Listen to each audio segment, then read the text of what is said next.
चलिए, जय हिंद। हमारे देश के बेरोजगार युवक, आज जो है हम एक विशेष मुद्दे पे बात करने आए हैं। आज पढ़ाई लिखाई की कोई बात नहीं होगी। आज केवल मुझे भारत सरकार और बिहार सरकार से प्रश्न पूछना है कि आखिर हमारे बेरोजगार छात्रों के साथ इस तरह से क्यों किया जा रहा है। बोर्ड पे दिख रहा होगा बेरोजगारी पे हल्ला बोल। आखिर क्या कारण है कि हमारे माननीय प्रधानमंत्री के निजी में बेरोजगारी इतना चरम पे पहुंच गया कि तुरंत विस्फोट होने वाला है। और हमारे प्रधानमंत्री साहब, सुन लीजिए, अगर बेरोजगार एक बार समझ गया तो फिर सत्ता बचाना मुश्किल हो जाएगा। वैसे पार्टी को हम लोग सत्ता में लाए थे जो दबा कुचला, जिसका नाम निशान नहीं था, कोई बीजेपी को नहीं जानता था। देश की आजादी के बाद से आज तक बीजेपी सत्ता में नहीं आई, लेकिन हमारे देश के बेरोजगार भाइयों ने, देश के बेरोजगार नवयुवक ने आपको सत्ता में लाने का काम किया है। तो यही बेरोजगार भाई आपको सत्ता से बाहर भी करेगा, सत्ता से उखाड़ फेंकेगा, क्योंकि आपके सत्ता में केवल राजनीति की बात होती है, बेरोजगारी की बात नहीं होती है। आपके जमाने में आज के डेट में भारत में क्या हो रहा है आपको पता है। सारा न्यूज चैनल बिक चुका है। वह हमारे इस घटिया स्तर के प्रधानमंत्री का गुणगान करते हैं, जिसको केवल सत्ता से मतलब है। आपसे एक प्रश्न पूछना है कि क्यों आपने रेलवे को बेचा? क्या रेलवे आपके बाप दादा की संपत्ति थी? क्या पटरी आपके दादा लगाए थे? आज रेलवे, जो कि पूरा भारत सरकार के पैसे से पूरे देश में पटरी का जाल बिछा, और इसमें प्राइवेट आपके आदमी का ट्रेन चलेगा। अगर आपके आदमी का है औकात तो पहले पटरी बिछाए, प्लेटफॉर्म बनवाए और ट्रेन चलवाए। आज जो देश में सबसे बड़ा रोजगार का मुद्दा था, सबसे बड़ा जो नौकरी था, वो भारतीय रेल था। सबसे ज्यादा युवक भारतीय रेल में जाते थे। आज सभी युवक बेरोजगार हो गए। क्या यही दिन दिखने के लिए बेरोजगार युवक ने आपको जिताया था? तो एक मुहिम चल रहा है, आपका मीडिया बिक चुका है तो दिखाएगा नहीं, लेकिन हम सभी शिक्षक ऐसे भी हैं जिनके मिलियन में सब्सक्राइबर है। इतना ज्यादा शेयर होगा। अभी आपने मन की बात कही मोदी जी, कभी बेरोजगारों का मन का बात तो सुन लीजिए। माननीय प्रधानमंत्री जी, आप हमेशा मन की बात बोले। हमारे देश के युवा ने आपके मन का बात सुना, और मन का बात सुनते सुनते पक चुका है, जिसके कारण ये मुहिम चलाया जा रहा है आपके खिलाफ। और याद रखिएगा, इसका खामियाजा आपको भुगतना पड़ेगा। आज आपका YouTube पे वीडियो डिसलाइक हुआ है, इसको डिसलाइक का मत समझिए। आप सारे युवाओं के मन से डिसलाइक हो रहे हैं, क्योंकि जब बेरोजगार अपने आप पे आता है तो किसी को नहीं छोड़ता है। जैसे कि आप देख रहे हैं, यहाँ पे सारे बेरोजगार आज त्राहिमाम हैं, कोई वैकेंसी नहीं है। हम लोग शिक्षक हैं, हम लोग कॉम्पिटिटिव तैयारी करवा रहे हैं। क्या आपके पास जवाब है कि ऐसे साल 4 साल में भी क्लियर क्यों नहीं हो रहा है? फॉर्म भरवा लिया जाता है, पैसा कलेक्ट कर लिया जाता है, आखिर परीक्षा कब होगी? और उसी छात्रों के पैसा से आप चुनाव में खर्च करते हैं, चुनाव में एलईडी खरीदते हैं। रेलवे से आप हर एक छात्र से, मतलब इतने सारे छात्र, देश के सभी बेरोजगार, लगभग 65 करोड़ जो है बेरोजगार छात्र है। रेलवे में आपने फॉर्म डलवा लिया। फॉर्म डलवाने के बाद परीक्षा कब होगा कोई अता पता नहीं है। तो ऐसे कैसे काम चलेगा मोदी जी? आज बेरोजगार एकदम बेचैन हो चुके हैं। कम से कम बेरोजगारों के बारे में सोचिए। और हमारे माननीय पलटू चाचा, माननीय नीतीश कुमार, थोड़ी सी भी अगर आप में लाज शर्म हया बची हो। आज एक शिक्षक ये सब बात बोलने पे मजबूर क्यों है?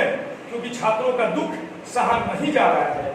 इसलिए अगर नीतीश कुमार आप में थोड़ी सी भी शर्म बची हो तो कम से कम एक परीक्षा निष्पक्ष को लेकर दिखाइए। आप बिहार दरोगा की वैकेंसी निकाल दिए, चुनावी प्रलोभन दे रहे छात्रों को।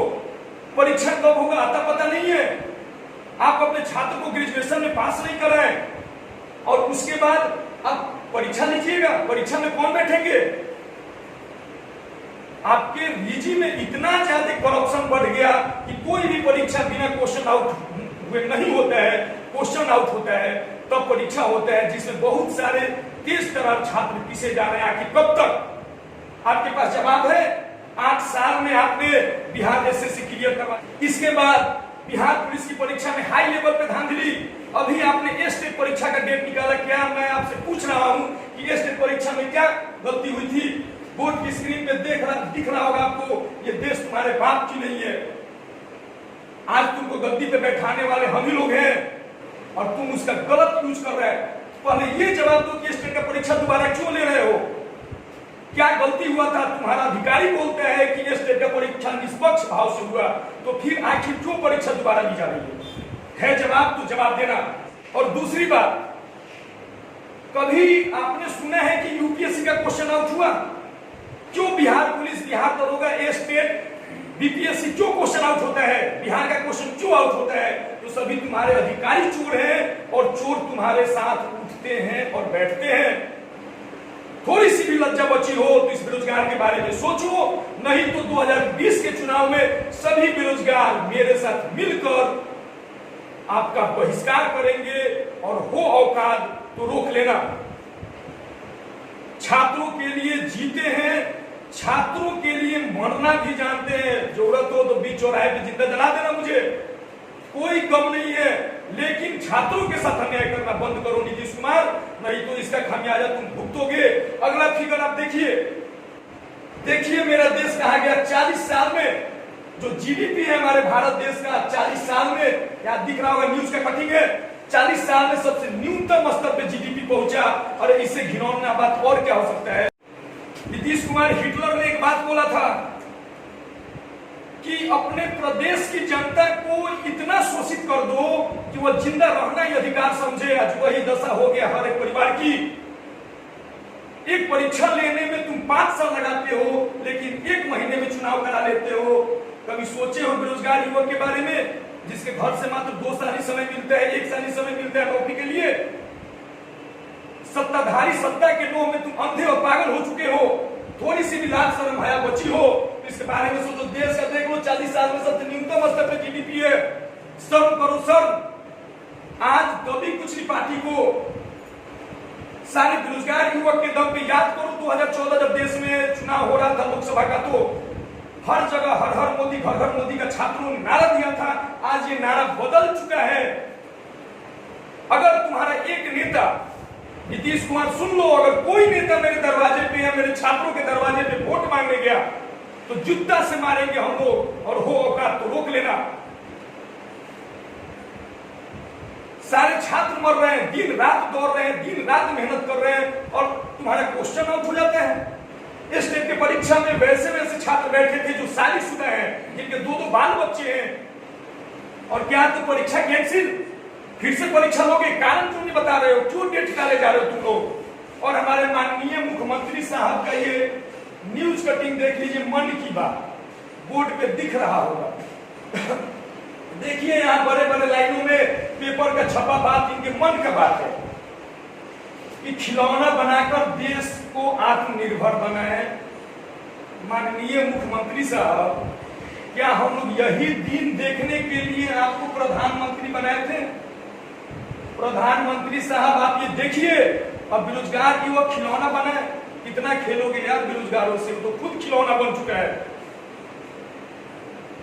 जब एक चाय बेचने वाले को हम लोग प्रधानमंत्री बना सकते हैं, तो एक चाय वाले को जूता मारकर देश से बाहर भी कर सकते हैं। तुम्हारे निजी में कौन बढ़ा? तुम्हारे निजी में केवल पूंजीपति बढ़े। तुमने रेलवे बेच दिया, देश का हर एक चीज बेच दिया, रेलवे बेचा, फ्लाइट बेचा, बड़ा बड़ा कंपनी बेचा, सब कुछ बेच दिया, और बात करते हो आत्मनिर्भर भारत की। क्या यही आत्मनिर्भर है? यही आत्मनिर्भर है? हमारे देश के बेरोजगार खिलौना बेचे? अरे यार बहुत खेले, अब तो बकस दो। केंद्र सरकार और राज्य सरकार से एक ही गुहार है कि एसएससी का परीक्षा ऑन टाइम करो, रेलवे का परीक्षा ऑन टाइम करो, परीक्षा में क्वेश्चन आउट बंद करो, और बेरोजगार युवक के भविष्य से खेलना बंद करो, निजीकरण बंद करो। और अगर निजीकरण कर रहे हो है औकात, तो पहले बोल दो अपने चमचों से, बोल दो अपने चमचों से कि पहले पूरे रेल का पटरी बिछाए देश में, तब अपना रेल चलाए। पटरी उनके बाप का नहीं है, स्टेशन तुम्हारे बाप का नहीं है। तुम एक चाय बेचने वाले, स्टेशन पे चाय बेचने वाले थे, तुम्हारा कोई औकात नहीं था, और तुमको हम लोगों ने प्रधानमंत्री बनाया। अगर किए रहते तो समझते। हम दर्द समझ रहे हैं सर, हम बेरोजगार को पढ़ाते हैं, कितना मुसीबत से फी नहीं होता है, फ्री में पढ़ाते हैं, तो वो बेरोजगार आते हैं और मेहनत करके रेलवे का तैयारी करके नौकरी लेते थे। आज वो बेरोजगार कहाँ जाएंगे? तुमने तो पटरी बेच दिया, तुमने तो रेल बेच दिया, तुमने तो प्लेटफॉर्म बेच दिया, तुमने तो फ्लाइट बेच दिया, तुमने तो एसएससी से ग्रुप डी का वैकेंसी समाप्त कर रहे हो। कैसे काम चलेगा?